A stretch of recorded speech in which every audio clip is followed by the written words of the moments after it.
வணக்கம், வாழ்க வளமுடன். இன்றைய சிறப்பு பதிவு பித்ரு தோஷத்தை நீக்கக்கூடிய தட்சிணாயன வழிபாடு தான் பார்க்க போறோம்.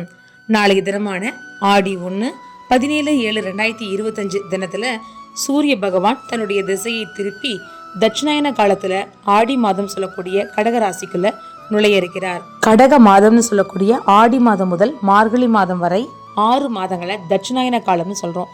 இந்த 6 மாதங்களுமே பித்ருக்களுடைய வழிபாட்டுக்கு உகந்த மாதங்களாக கருதப்படுது. அப்போ இந்த 6 மாதங்களில் நம்ம பித்ருக்களுக்கு ஆத்மாதமாக வழிபாடு செஞ்சு அவர்களுக்கு கொடுக்க வேண்டிய சிரார்த்தங்கள், திதிகள், அமாவாசை வழிபாடுகளை முறையாக செய்யும் பொழுது பித்ருக்களிடத்திலிருந்து உங்களுக்கு பரிபூர்ண ஆசி கிடைக்கும். உங்கள் பித்ருக்களுடைய ஆசி கிடைத்தால்தான் உங்களுடைய 5ஆம் பாகமான பூர்வ புண்ணியஸ்தானம் பலம் பெறும். உங்களுடைய குழந்தைகளுடைய வாழ்க்கையில் செழிப்பு கிடைக்கும். உங்களுக்கு கிடைக்க வேண்டிய விஷயங்கள் தானாக கிடைக்கும். இது நாள் வரைக்கும் என்னோட வாழ்க்கையில் நிறைய கஷ்டம், துன்பத்து மேலே துன்பம் வந்துட்டுருக்கு அப்படிங்கிற சூழ்நிலை உங்களுக்கு இருக்கா? அதே போல் கடன் தொல்லை, உத்தியோகம் சார்ந்த பிரச்சனை, பொருளாதார பிரச்சனை, மனம் சார்ந்த பிரச்சனை, பணம் சார்ந்த பிரச்சனை, கோர்ட்டு கேஸு வழக்கு, இந்த மாதிரி எந்த மாதிரி சூழ்நிலைகளில் பிரச்சனைகள் நீங்கள் சிக்கி இருந்தாலும் இந்த தட்சிணாயன வழிபாட்டில் பித்ருக்கள் வழிபாடு செய்வதால் உங்களுடைய வாழ்க்கையில் மிகப்பெரிய மாற்றமும் உயர்வும் கண்டிப்பாக ஏற்படும். நம்முடைய வளர்ச்சிக்கு காரணமே நம்மளுடைய பூர்வ புண்ணியம் பலமில்லாமல் இருந்தால் எந்த விஷயங்களுமே நமக்கு உடனடியாக கிடைக்காது. பூர்வ புண்ணியம் பலமாக இருந்தால் உங்களுக்கு தேவையான விஷயங்கள் உங்களை தேடி வரும். எனவே இந்த தேடி வரக்கூடிய பாவகத்தை இயக்கணும் அப்படின்னா இந்த தட்சிணாயன காலத்தை நீங்கள் உங்களை இயக்கிக்கணும்.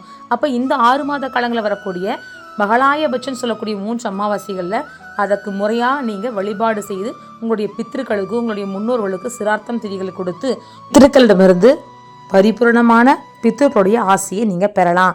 நாளைய தினத்தில் தொடங்கக்கூடிய இந்த தட்சிணாயன காலத்தில் நவகிரகத்தில் இருக்கக்கூடிய சூரிய பகவானை நமஸ்காரம் பண்ணி உங்களுடைய வம்சாவளியில் 21 தலைமுறையாக யாரெல்லாம் இறந்திருந்தாலும் அத்தனை பேருக்கும் மோட்சமும் முத்தியும் கிடைக்கணும் அப்படின்னு ஆத்மார்த்தமாக வழிபாடு பண்ணிட்டு சூரிய பகவானுக்கு கோதுமையால் செய்த ஏதாவது உணவு நெய்வேத்தியம் வைத்துட்டு செந்தாமரை மலர் சாத்தி வழிபாடு பண்ணுங்க. மேலும் வீட்டில் நீங்கள் என்ன சமையல் செய்கிறீர்களோ அந்த சாதத்தை ஒரு பிடி சாதமாவது காகத்துக்கு வைத்து தண்ணீர் வைத்து சூரிய பகவானை பார்த்து உங்கள் 2 கைகளாலும் தண்ணீரை எடுத்து சூரிய பகவானுக்கு பித்ருக்களுக்கு சமர்ப்பணம், பித்ருக்களுக்கு சமர்ப்பணம், பித்ருக்களுக்கு சமர்ப்பணம் என்று 3 முறை சொல்லி அந்த தண்ணீரை விடுவதால் நீங்கள் கொடுக்கக்கூடிய அந்த உணவும் தண்ணீரும் உங்கள் பித்ருக்களுக்கே போய் சேரும். இதனால் மனம் மகிழ்ந்து உங்களுடைய பித்ருக்கள் உங்களுக்கு பரிபூரணமான ஆசையை வழங்குவார்கள்.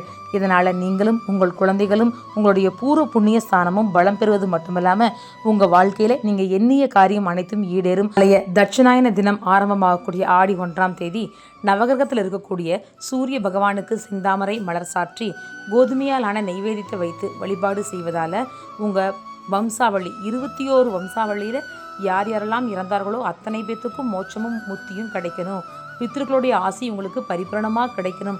உங்கள் வம்சம் வாழையடி வாழையாய் தலைக்க வேண்டும் அப்படின்னு ஆத்மாத்மா சூரிய பகவானை நமஸ்காரம் செஞ்சுட்டு அன்றைய தினத்தில் நீங்கள் சமைக்கக்கூடிய உணவை காகத்துக்கு சாதமும் தண்ணீரும் வைத்து சூரிய பகவானை பார்த்து 21 தலைமுறையாக உங்கள் வம்சாவளியில் இதுவரை இறந்த அத்தனை பேருக்கும் மோட்சமும் முக்தியும் கிடைக்கட்டும் அப்படின்னு வேண்டிட்டு பித்ருக்களிடமிருந்து பரிபூரணமான ஆசி கிடைக்க வேண்டும்னு ஆத்மாத்மா வழிபாடு பண்ணிக்கங்க. உங்களுடைய குடும்பமும் குழந்தையும் உங்களுடைய குலதெய்வமும் வேண்டிய வரங்கள் அத்தனையும் உங்களுக்கு சிறப்பான நிலையில கிடைக்கும். இந்த வழிபாட்டில் உங்க குடும்பத்தோடு கலந்து கொள்வதால குழந்தைகளுக்கும் பித்ருக்களுடைய ஆசி பரிபூரணமாக கிடைக்கும். அவங்களுடைய எதிர்கால வாழ்க்கை ரொம்ப சிறப்பாக இருக்கும். இது போன்ற சிறப்பு பதிவுகளை தொடர்ந்து பெற நமது ஆன்மீகமும் ஜோதிடம் யூடியூப் சேனலை சப்ஸ்கிரைப் பண்ணிக்கோங்க. மேலும் ஜோதிடம் பார்க்க, எழுத, ஜோதிட பயிற்சி வகுப்புகள் நடைபெறுகிறது. ஜோதிடம் கற்க ஆர்வமுள்ளவர்கள் இந்த நம்பருக்கு தொடர்பு கொள்ளலாம். வாழ்க வளமுடன். சிவாய நம.